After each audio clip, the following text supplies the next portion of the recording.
नमस्ते दोस्तों, स्वागत है आपका इस नई कहानी में। दोस्तों, हमारी आज की कहानी है कसूरवार।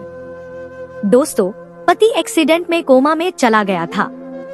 उसके बाद मैं रात को उसके साथ अस्पताल में रुकती थी और अस्पताल का डॉक्टर मुफ्त इलाज कर रहा था। जब मैं रात को सोती तो एक नर्स मेरी देखभाल भी करती। मेरी सास कहती थी कि अगर मेरा बेटा होश में आया तो तेरे कर्तृत्व देख सदमे से मर जाएगा। एक दिन देखा, नर्स जल्दी जल्दी मेरे बिस्तर से कुछ उठा रही थी। मैंने जैसे ही देखा तो कलेजा मुंह को आ गया, क्योंकि दोस्तों, आगे की कहानी सुनने के लिए आपसे हमारी हाथ जोड़कर विनती है कि आप लोग कहानी को सुनकर हमारे चैनल को सब्सक्राइब करना भूल जाते हैं। कृपया सबसे पहले हमारे चैनल को सब्सक्राइब कर लें। दोस्तों, हमारी शादी पसंद की थी और सिर्फ पसंद ही नहीं बल्कि मोहब्बत की भी। लेकिन आज वह हालात ऐसे थे कि वह अपने लिए कुछ भी नहीं कर सकता था। वह एक जिंदा लाश बन चुका था, पूरा दिन बिस्तर पर पड़ा रहता था। कहते हैं कि ऐसे मर्दों की पत्नियां बेराह का शिकार हो जाती हैं, जो या तो बहुत लंबे अरसे के लिए कहीं चले जाते हैं या फिर किसी ऐसी स्थिति में होते हैं। इसीलिए सारा ज़माना मुझे शक भरी नजरों से देखता था, लेकिन मैं अपने कदमों पर बिल्कुल सच्ची थी। मैं अपने पति से बेवफाई नहीं कर सकती थी। क्या कोई इतना गिरा हुआ हो सकता है कि एक बंदा जो बीमारी की वजह से बिस्तर पर पड़ा है, आप उसके साथ भी बेवफाई कर डालें? लेकिन यह बात भी अपनी जगह सही है कि दुनिया में ऐसी बहुत सी मिसालें देखने को मिलती हैं, लेकिन मैं ऐसी नहीं थी और मुझे क्या पता था कि मुझे मिसाल बना दिया जाएगा। क्योंकि आज जब मैं उठी तो मेरे बिस्तर पर मेरे साथ एक मर्द, मेरा नाम रेखा है और मेरे पति का नाम रमेश था। हम लोग सीधे साधे लोग थे, एक ही मोहल्ले में रहते थे, बचपन में एक ही स्कूल में पढ़ते भी थे। फिर मैं बड़ी हो गई और मैंने बाहर जाना बंद कर दिया और मैं जवान हो गई। अब वह मुझे पहचान भी नहीं पाता था, लेकिन आते जाते उसकी नजरें मुझे तलाश करती थी, पर मैं उसे पहचान लेती थी। कुछ अरसे तक एक दूसरे से फोन पर बात भी हुई। फिर सोचा कि यह सब ठीक नहीं है। अगर किसी को पता चल गया तो बहुत बदनामी हो जाएगी और हमें घर से डांट भी पड़ेगी। इसलिए शादी का इरादा कर लिया। उसने मेरे घर रिश्ता भेजा और मेरे घर वालों ने कबूल कर लिया, क्योंकि जैसा मैंने पहले कहा, हम लोग एक जैसे लोग ही थे। वह भी सीधा सादा और मैं भी। न ज्यादा गरीब थे और न ज्यादा अमीर। बस वही लोग थे जो जितना कमाते हैं उतना इस्तेमाल कर लेते हैं। उनके बड़े बड़े घर नहीं होते, वह किराए के घरों में रहते हैं, लोकल बसों में सफर करते हैं, लेकिन अपनी जिंदगी से खुश होते हैं। किसी से मांगना नहीं पड़ता, जैसे तैसे करके खर्चे पूरे हो ही जाते हैं। हमारी जिंदगी भी ऐसी ही थी। मेरी सासू अम्मी बहुत गुस्से वाली थी। मेरे पति ने मुझे पहले ही कहा था कि मेरी अम्मी बहुत गुस्से वाली है और वह तुम्हें तंग भी करेंगी। मैंने उसे कहा कि तुम्हारे लिए मैं अपनी सास को बर्दाश्त कर लूंगी, क्योंकि जिंदगी तो मैंने तुम्हारे साथ गुजारनी है। मेरी सास पूरे मोहल्ले में मशहूर थी, लोगों के घरों की खबरें भी रखती थी और किसी से सीधे मुंह बात भी नहीं करती थी। पता नहीं उनको किस बात का घमंड था। उनकी अपनी 2 बेटी भी थी, जिसकी शादी उन्होंने बाहर के मुल्क में की थी और वह वहीं रहती थी। अब घर में सिर्फ मेरी सास और मेरा पति ही होता था। वह मुझे वाकई बहुत तंग करती थी। उन्होंने तो शादी के 2 हफ्ते तक ही लिहाज किया, उसके बाद वह अपनी आई पर आ गई। लेकिन मैं खामोशी से सब कुछ बर्दाश्त कर लेती थी। दोस्तों, रात को जब अपने पति के पास आती तो वह कहते कि कहाँ रह जाती हो, मैं तुम्हारा इंतजार कर रहा होता हूँ और तुम घर के काम कर रही होती हो, तुम्हें मेरा कोई ख्याल नहीं है। मैंने कहा कि मुझे रात को बहुत सारे काम होते हैं, मुझे सुबह के लिए काम होता है। मेरे पति ने मुझे कहा कि मेरे लिए वक्त ही नहीं है तुम्हारे पास। मैंने कहा कि ये सब कुछ भी मैं आप ही के लिए करती हूँ, ताकि इस घर का माहौल अच्छा रहे और आपको कोई परेशानी न हो। तो मेरे पति की आंखों में खुशी से आंसू आ गए। मैंने कहा कि क्या हो गया है? तो कहने लगे कि तुम मेरे लिए वाकई बहुत कुछ करती हो, मैं भी तुम्हारे लिए कुछ करना चाहता हूँ। कल मैं शहर जा रहा हूँ, तुम्हारे लिए अच्छा सा जोड़ा लेकर आऊंगा। मैंने कहा कि मुझे कपड़ों की जरूरत नहीं है, पर उन्होंने कहा कि मैं प्यार से लाऊंगा तो तुम सिलवा लेना और फिर मुझे पहनकर दिखाना कि कैसी लगती हो।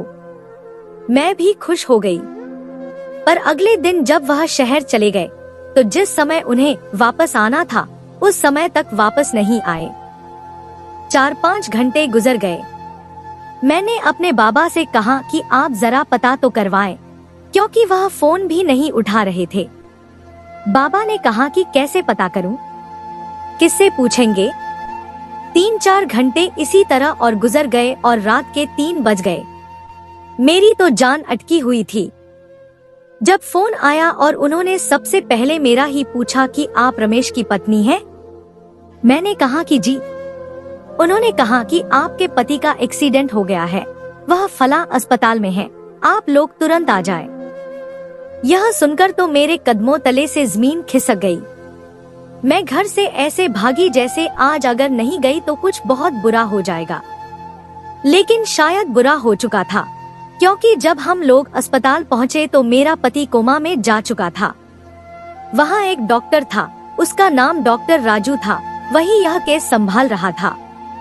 उसने कहा कि आपके पति का एक्सीडेंट हुआ है और झटका लगने की वजह से वह कोमा में चले गए हैं। उन्हें कोई बहुत ज्यादा बड़ी चोटें नहीं लगी, कोई हड्डी वगैरह नहीं टूटी, छोटे मोटे फ्रैक्चर हुए हैं, लेकिन झटका इतना जोर से लगा है कि वह कोमा में चले गए हैं और अब होश में कब आएंगे यह कोई नहीं बता सकता। मेरे लिए तो यह खबर ऐसी थी कि जैसे मेरी कयामत आज ही आ गई थी। मैं वहीं जमीन पर बैठ गई और रोने लगी। डॉक्टर ने मुझे कहा कि आप यहाँ से उठें, आप क्या कर रही हैं? आइए कमरे में आकर बैठिए। मेरे बाबा भी मेरे साथ थे। उन्होंने मुझे अपने कमरे में बिठाया और सारे मामले के बारे में समझाया। उन्होंने कहा कि आपके पति का दिमाग जाग रहा है, वह बातें सुन रहा है लेकिन वह रिएक्शन नहीं दे पा रहा। आप कोशिश करें, उनसे ज्यादा से ज्यादा बात करें, उनके सामने कोई परेशानी की बात न करें, अच्छी अच्छी बातें बताएं ताकि किसी तरह वह वापस आ जाए। दोस्तों, मेरे बाबा ने डॉक्टर से पूछा कि क्या ऐसा होता है, तो डॉक्टर ने कहा कि ऐसा बहुत कम होता है, यूँ समझ ले कि किस्मत के बराबर, लेकिन ऐसा होता जरूर है और ऐसा हुआ भी है। आप लोगों ने हिम्मत नहीं हारनी, अब आप लोगों के लिए एक बहुत बड़ा इम्तिहान है। मेरा पति जवान था, खूबसूरत था, उसके अंदर बहुत ताकत थी। मैंने कभी सोचा भी नहीं था कि मैं उसे इस हाल में देखूंगी। मैं उसके पास ही बैठी थी। मेरे बाबा ने कहा कि बेटा, मैंने तो सुना है कि ऐसे जब इंसान मशीनों के हवाले हो जाता है तो उस पर बहुत ज्यादा खर्चा होता है। मैं एक काम करता हूँ, अपना घर बेच देता हूँ। अभी से बेचने के लिए बात करता हूँ तो जल्दी पैसे मिल जाएंगे, वरना उसके पैसे कौन देगा? तुम्हारे तो ससुर भी जिंदा नहीं है। मेरे बाबा ने मेरा एहसास किया, लेकिन मैं नहीं चाहती थी कि उनका घर बिक जाए। मैंने कहा कि बाबा, कुछ करते हैं, मैं जेवर बेच दूंगी। जबकि मेरे पास जेवर के नाम पर एक ही सेट था और उससे शायद 1-2 दिन का ही खर्चा पूरा होता। डॉक्टर हमारी बातें सुन रहा था। वह सामने आ गया और उसने कहा कि आप फिक्र न करें, अगर आप लोग इतने मजबूर हैं तो आप लोगों को कुछ भी बेचने की जरूरत नहीं है। हमने कहा कि लेकिन फिर खर्चा कहाँ से होगा? उसने कहा कि यह मेरा अस्पताल है, मेरे साथ एक पार्टनर है, लेकिन इस अस्पताल का मालिक मैं ही हूँ। मुझे आप लोगों से कोई पैसे नहीं चाहिए, मैं आपके पति का इलाज मुफ्त में करूँगा। मैं यह बात सुनकर बहुत आभारी हो गई। मुझसे तो मेरे आंसुओं पर काबू ही नहीं पाया जा रहा था। जिंदगी में पहली बार मेरे साथ कुछ ऐसा हो रहा था। इतनी बड़ी मुसीबत मेरे सिर पर आ गिरी थी। मैंने कहा कि क्या मैं अपने पति के साथ यहीं पर रह सकती हूँ? तो मेरे पापा ने कहा कि बेटा, यहाँ पर रह के क्या होगा? पर डॉक्टर ने मेरी तरफ एक नजर देखा और कुछ सोचकर बोला। उसने कहा कि नहीं, यह ठीक कह रही है। अगर यह यहाँ पर रहेंगी, इनसे ज्यादा से ज्यादा बातें करेंगी, तो इनके ठीक होने के चांस ज्यादा बढ़ जाएंगे, क्योंकि यह इनकी पत्नी है और आप लोगों ने बताया कि इनकी मोहब्बत की शादी हुई थी, तो इस वक्त आपके पति के साथ आप ही को रहना चाहिए। मेरे बाबा ने कहा कि ठीक है, लेकिन यहाँ पर यह कैसे रहेंगी? डॉक्टर ने कहा कि इधर इनके रहने के लिए इंतजाम कर दिया जाएगा। एक छोटा सा कमरा है जहाँ पर हम लोग सामान रखते हैं, इधर इनके लिए एक बेड लगा देंगे। बाकी अगर यह चाहें तो अपने पति के कमरे में भी सो सकती हैं, लेकिन वह कमरा बहुत सारी मेडिकल मशीनों से भरा हुआ है, इसलिए वहाँ पर ज्यादा जगह नहीं होगी। दोस्तों, मैंने कहा कि मैं यहीं पर रहूंगी, अपने पति के पास बैठी रहूंगी, उसे छोड़ के नहीं जाऊंगी। उसे छोड़ के मैं जा भी कैसे सकती हूँ? जब सोना होगा तो दूसरे कमरे में जाकर सो जाऊंगी, बस मुझे यहीं पर रहने दे। मेरे बाबा ने कहा कि ठीक है, कोई बात नहीं। और डॉक्टर इतना अच्छा था, हमारे साथ अच्छा बिहेव कर रहा था। जब इंसान मुश्किल में होता है तो फिर ऐसा इंसान जो उसकी मदद कर रहा है वह उस पर कभी भी शक नहीं कर सकता। और मुझे नहीं लगता था कि डॉक्टर एक बुरा इंसान था, वरना वह हमारी मदद करने की बात क्यों करता? उसे तो बहुत सारे पैसे मिल जाने थे, हमारी जमीन बिक जानी थी, जेवर भी बिक जाने थे। हम डॉक्टर से यह सारी बातें कर रहे थे और मेरी सास मेरे पति के पास बैठी थी। उनकी आंखों में भी आंसू थे, उनका भी तो अकेला बेटा था। मैं जब उनके पास आई, उनको तसल्ली देने के लिए उनके कंधे पर हाथ रखना चाहा, तो उन्होंने मेरा हाथ झटक दिया और कहा कि यह सब कुछ तेरी वजह से हुआ है, तू मनहूस है, तेरी वजह से मेरा बेटा इस हाल को पहुंच गया। तूने ही उसे भेजा था, अगर तू न भेजती तो यह सब न होता। मैंने कहा कि मैंने नहीं भेजा था, वह अपनी मर्जी से गए थे। मेरी सास ने सबके सामने मेरी बेइज्जती करनी शुरू कर दी। तू तो है ही ऐसी, तूने तो शादी से पहले ही मेरे बेटे को फंसा लिया था। तेरे जैसी औरतों के घर नहीं बसते, क्योंकि उनके पीछे बद्दुआएं होती हैं, और तेरे पीछे मेरी बद्दुआएं हमेशा रहेंगी। यहाँ तक कि मेरे बाबा ने कह दिया कि आपको ऐसी बात नहीं करनी चाहिए, यह मुनासिब नहीं है। आपका बेटा इस हाल में है तो हमारी बेटी भी तो इसके साथ साथ है, इसके लिए भी तो यह एक बड़ी मुसीबत है। आपको बच्चों का साथ देना चाहिए, दुआ करनी चाहिए, और आप यहाँ पर बद्दुआओं की बातें कर रही हैं। मेरी सास खामोश हो गई और वहाँ से चली गई। मेरे दिमाग में एक बात आई कि मेरी ननद तो बाहर के मुल्क में रहती थी, वह किसी दुबई या सऊदी में नहीं, बल्कि वह तो पेरिस में रहती थी। मेरी सास ने उसका रिश्ता ही बड़े अच्छे घर में किया था, अगर वह चाहती तो वहाँ से पैसे भेज सकती थी। मुझे लग रहा था कि मेरी सास के दिमाग में ये ख्याल शायद कभी नहीं आया था, या अगर आया भी होगा तो उन्होंने इस पर कभी बात नहीं की थी। लेकिन खैर, भगवान ने हमारा इंतजाम कर दिया था, और जब भगवान साथ होता है तो इंसान को किसी और की उम्मीद रखने की जरूरत ही नहीं होती। दोस्तों, मैंने इस बात को दिल से मान लिया था कि मेरे लिए सब कुछ वही है। एक बार मुझे घर जाना पड़ा और मैंने कुछ जरूरी सामान ले आया।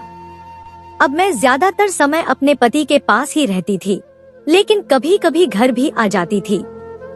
ऐसा होता था कि एक रात घर पर गुजार लेती थी और दूसरी रात अस्पताल में रहती थी। वहाँ एक नर्स थी जिसका नाम रेशमी था, उसके साथ मेरी अच्छी बातचीत हो गई थी। वह मेरे पति के कमरे का काम देखती थी और मेरी भी बहुत सेवा करती थी।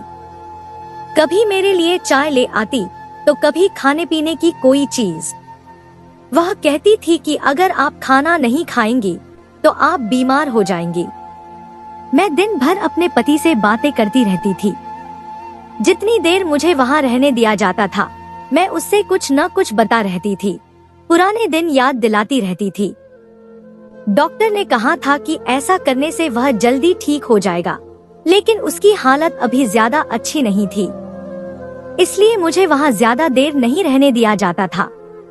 मैं इधर उधर घूमती रहती थी या फिर जाकर उस कमरे में बैठ जाती थी। अचानक से ही बैठे बैठे मुझे नींद आ जाती थी, क्योंकि मैं सारी रात भी नहीं सोती थी। जब मैं घर आई तो वहाँ मेरी सास का भाई यानी मेरे पति का मामा बैठा हुआ था। वे दोनों आपस में कोई बात कर रहे थे। मुझे लगा कि मुझे देखकर वह कुछ कहेगा। बेटा, बहुत अफसोस हुआ, भगवान उसे जिंदगी दे, लेकिन उसने मुंह फेर लिया और मेरे नमस्ते का जवाब भी नहीं दिया। मैं अपने कमरे में चली गई। थोड़ी देर बाद वह भी चला गया। मेरी सास ने कहा कि तुझे पता है तेरे बारे में कैसी कैसी बातें हो रही हैं और मेरा भाई यहाँ पर क्यों आया था। मैंने कहा कि क्यों, क्या हो रहा है मेरे बारे में।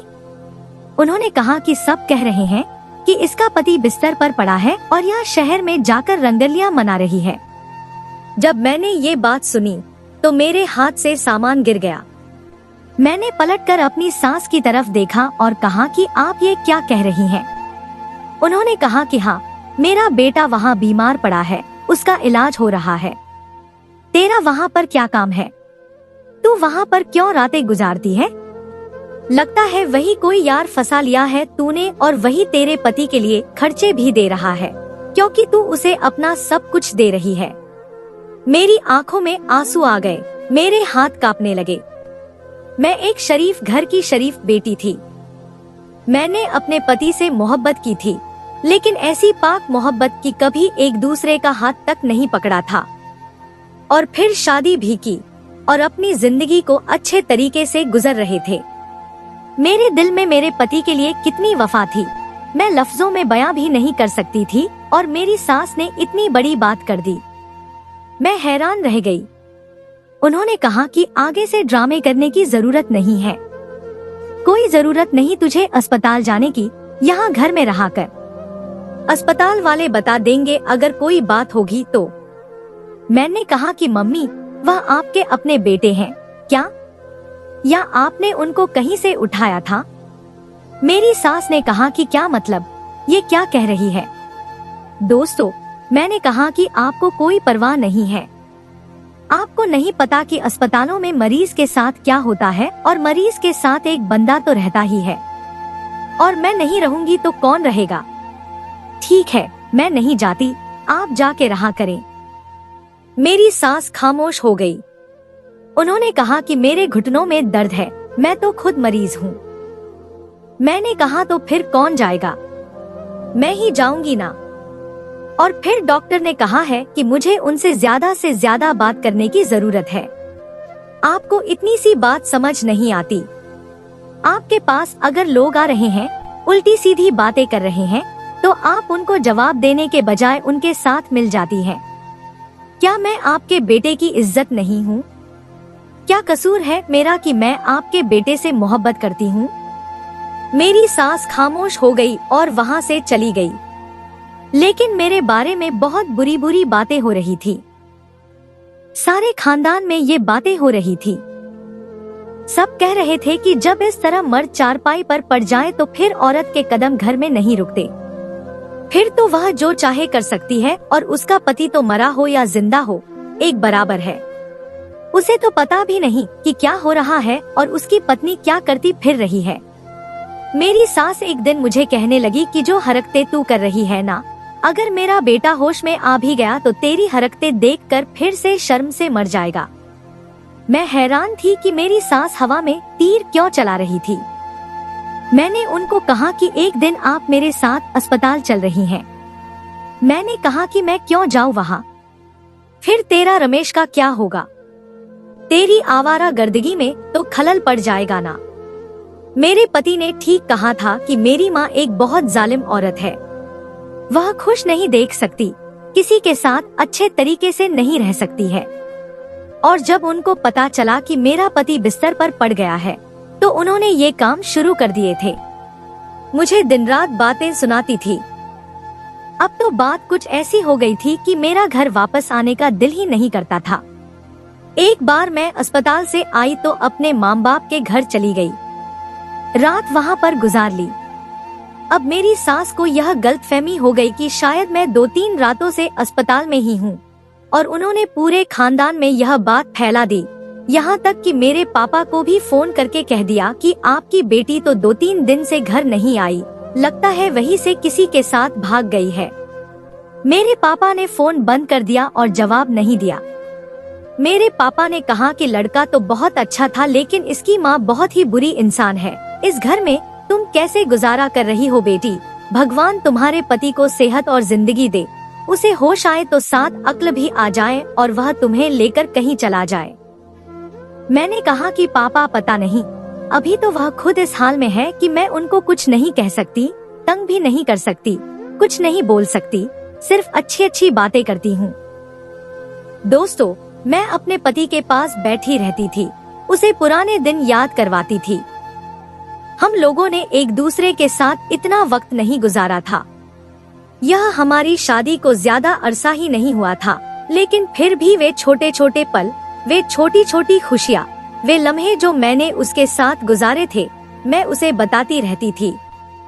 एक दिन मैं उसे बता रही थी कि कैसे वह दरवाजे के पीछे छुप गया था और जब मैं कमरे में आई तो उसने मुझे गले से लगा लिया था और मैं इतना ज्यादा डर गई थी।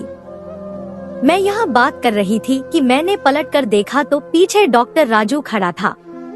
मैं शर्मिंदा हो गई कि कहीं उसने हमारी बातें तो नहीं सुन ली, लेकिन मुझे लगता है कि शायद अभी अभी ही कमरे में आया था। मेरे पति को चेक करने के लिए आया था। मेरी आंखों में आंसू थे। उसने कहा कि आप परेशान नहीं होना, सब कुछ ठीक हो जाएगा। आप बहुत खूबसूरत और अच्छी इंसान हैं। वह मेरी तारीफ कर रहा था, तो उसने मुझे खूबसूरत क्यों कहा? फिर मैंने सोचा कि शायद उसके मुंह से निकल गया होगा। इसमें बाल की खाल निकालने की कोई जरूरत नहीं है। यह तो हमारी इतनी मदद कर रहा था। मैंने पता करवाया था कि एक कोमा के मरीज पर ना जाने दिन में कितने हजार रुपए का खर्चा होता है। एक दिन में ही इतने पैसे लग जाते हैं, जितने पैसे हम लोग शायद 3-4 महीने में खर्च होने का तसव्वुर कर रहे थे। ऐसे में डॉक्टर हमारी इतनी ज्यादा मदद कर रहा था। उसने जाते हुए मुझसे कहा कि आप अपने पति से बहुत मोहब्बत करती हैं। मैंने कहा कि हाँ, बहुत ज्यादा। उसने कहा कि लेकिन मुझे आपकी तबीयत भी कुछ ठीक नहीं लग रही, आप पहले से कमजोर हो गई हैं। मैंने कहा कि क्या करूं डॉक्टर? जब रमेश की ऐसी हालत होती है तो ना कुछ खाने का दिल करता है, ना पीने का, और अचानक से नींद आ जाती है। वह रेशमी बेचारी बहुत अच्छी है, मेरे पीछे पीछे फिरती है, कभी चाय लेकर आती है। मुझे तो यह समझ नहीं आ रही कि मुझे बेमौके की नींद क्यों आ रही है। दिन में नींद आ जाती है, लेकिन रात में नहीं सोती हूँ। डॉक्टर ने कहा कि आपने अपना सारा निजाम गड़बड़ कर लिया है। आप ठीक से खाना नहीं खा रही हैं, रात को सो नहीं रही हैं, तो फिर दिन में नींद आएगी ना। इंसानी जिस्म ने आराम तो करना होता है। अब अगर आप उसे आराम करने का मुनासिब मौका नहीं दे तो वह कहीं ना कहीं से टाइम निकालेगा ताकि आराम कर सके। इसलिए आपको बेमौके की नींद आ रही है। अब परेशान नहीं होना। मैंने कहा कि आपको क्या लगता है कि रमेश की हालत पहले से बेहतर है? उन्होंने कहा कि अभी तो मैं आपसे यही कहूँगा कि कोई अच्छी खबर नहीं है, लेकिन कोई बुरी खबर भी नहीं है। मैंने कहा कि अगर इसी तरह बहुत अरसा गुजर गया तो फिर क्या होगा? डॉक्टर ने कहा कि यह तो मैंने अभी नहीं सोचा है, लेकिन देखें, मैं आप लोगों से पैसे नहीं ले रहा, पर मेरा अपना खर्च हो रहा है और मैं उम्मीद करता हूँ कि आपका पति जल्दी ठीक हो जाए, क्योंकि अगर इसी तरह 1 साल या 3-4 साल गुजर गए तो इतने अरसे तक कौन उसे रखेगा? फिर आप लोगों को खुद ही कोई इंतजाम करना पड़ेगा। दोस्तों, मैंने अपने पापा को यह बात बताई, वह भी बहुत परेशान थे। दोस्तों, उन्होंने कहा कि बेटी तेरे साथ इतना बुरा कैसे हो गया? तुझे किसी की नजर लग गई? अगर तेरा पति कभी भी वापस नहीं आया और हमेशा ऐसे ही पड़ा रहा तो हम क्या करेंगे? हम तो गरीब लोग हैं। यह कोई फिल्म या ड्रामा तो नहीं है जिसमें इतने सालों तक इंसान कोमा में पड़ा रहता है और फिर एक दिन वापस आ जाता है। हम उसे इतने सालों तक कैसे रखेंगे? हमारे पास तो इतने पैसे ही नहीं है। अगर घर में इंतजाम किया तो घर में भी मशीनें वगैरह चाहिए होगी, और हमारे देश में तो इतनी बिजली जाती है, तो समझ रही हूँ ना कि यह मामला कितने लंबे छोड़े और कितने उलझे हुए हैं। मैं सब कुछ समझ रही थी, लेकिन मैं क्या करती? मेरे हाथ में कुछ भी नहीं था, कोई हुनर भी नहीं था। मैंने तो सिर्फ बीए तक डिग्री हासिल की थी। अगर मैं किसी स्कूल में पढ़ाती तो वो मुझे 7-8 हजार रुपए से ज्यादा नहीं देते और इससे ज्यादा तो एक दिन में खर्च हो रहा था। मेरे पापा अगर अपना घर बेच देते और खुद किराए पे आ जाते तो उनके लिए कितनी बड़ी मुसीबत बन जाती और फिर उनके घर के बाकी हुए पैसे भी तो एक दिन खत्म हो जाते। पैसा भला किसी के पास टिकता है क्या, खत्म हो जाता है एक दिन में।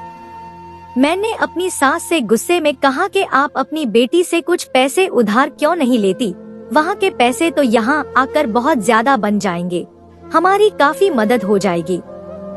मेरी सास ने कहा कि कोई जरूरत नहीं है, मुझे पता चला है कि डॉक्टर मुफ्त में इलाज कर रहा है और तू मेरी बेटी से पैसे निकालवाना चाहती है, झूठ बोलती है, धांधली करती है हमारे साथ। इधर डॉक्टर मुफ्त में इलाज कर रहा है और फिर तुझे किस बात के पैसे दे हम। मैंने कहा कि मुझे नहीं, हॉस्पिटल वालों को, क्योंकि डॉक्टर हमेशा तो इलाज मुफ्त में नहीं करेगा।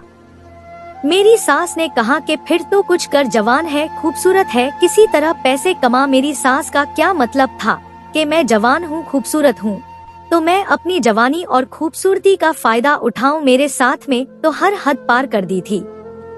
मैं हॉस्पिटल के इस कमरे में बैठी थी। आज मुझे वापस जाना था। मुझ वापस जाकर अपनी सास को अपना मुंह दिखाना पड़ता था। यह मैं वापस आ गई हूँ। फिर घर के काम भी होते थे। मैं जब जाती तो वो मेरे लिए घर के काम रख के बैठी होती थी। सारे घर के कपड़े होते थे, जो बहुत नींद होती थी। किचन की ऐसी हालत होती थी कि जैसे यहाँ पे किसी औरत ने नहीं बल्कि किसी छोटे बच्चे ने काम किया है। सारे बर्तन गंदे होते थे। अगर मैं 2 दिन नहीं जाती तो वो 2 दिन के काम एक साथ रख के बैठी होती थी। मैं सारे काम खुद करती थी, बहुत ज्यादा थक जाती थी। एक इंसान परेशान हो, ऊपर से उसे कहीं से सुकून भी न हो तो वो क्या करे। मुझे तो ऐसा लगता है कि मैं खुद बीमार हो जाऊंगी जब तक मेरा पति ठीक होगा। मैं खुद उसकी जैसी हालत में चली जाऊंगी। डॉक्टर ने भी यही कहा था कि मैंने अपना निजाम गड़बड़ कर लिया। मुझे आराम और सुकून की जरूरत है, पर मेरी जिंदगी में कोई आराम और सुकून था ही नहीं। आज मुझे वापस तो जाना था, लेकिन मैं नहीं जाना चाहती थी। मैं इसी कमरे में बैठी थी। बैठे बैठे मुझे नींद आ गई। थोड़ी देर पहले रेशमी आई थी, उसने मुझे चाय पिलाई। कहते हैं कि चाय पीने से नींद नहीं आती, लेकिन मुझे चाय पीने के बाद भी नींद आ गई और मैं कब सोई मुझे पता ही नहीं चला। लेकिन जब होश आया तो सामने का मंजर देखकर हैरान रह गई। इस कमरे में कुछ बहुत अजीब हो रहा था। दोस्तों, मैं उठ के बाथरूम चली गई थी। जब वापस आई तो मैंने देखा रेशमी मेरे बिस्तर को जल्दी जल्दी साफ कर रही थी। मैंने कहा कि क्या कर रही हो तुम, यह बिस्तर तो साफ था। उसने कहा कि नहीं, साफ नहीं था, बहुत गंदा था। जब वह चादर को लेके वहाँ से जाने लगी तो मैंने कहा कि दिखाओ मुझे कैसा गंदा था। जब मैंने चादर देखी तो मेरे कदमों तले से जमीन निकल गई। मैंने उसके मुंह पे थप्पड़ दे मारा। मैंने कहा कि यह है तुम्हारी असलियत, यह सब कुछ करती रही हो तुम। मैंने उससे बालों से पकड़ लिया और पूछा कि किसने किया यह सब कुछ। तो उसने मुझे डॉक्टर राजू का नाम बताया और मैं हैरान रह गई।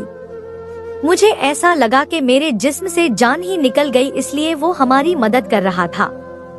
और यह जो मुझे रोज चाय शरबत पिलाती थी, उसके अंदर कोई नींद की दवाई मिला देती थी।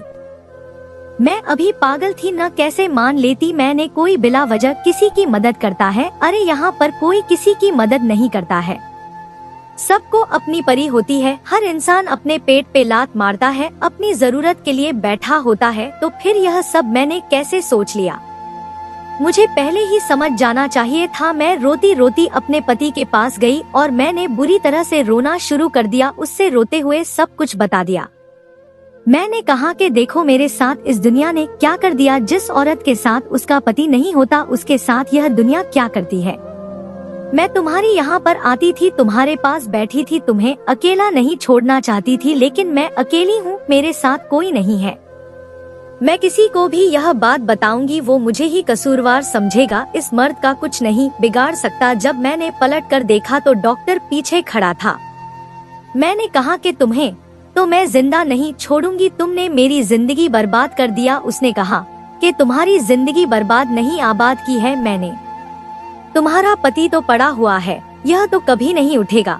मुझे देखो, मैं खूबसूरत हूँ, अमीर हूँ, तुम भी खूबसूरत हो, हमें एक दूसरे से शादी कर लेनी चाहिए और तुम्हारे पति को मैं नींद में ही इस दुनिया से भेज दूंगा और मामला खत्म हो जाएगा।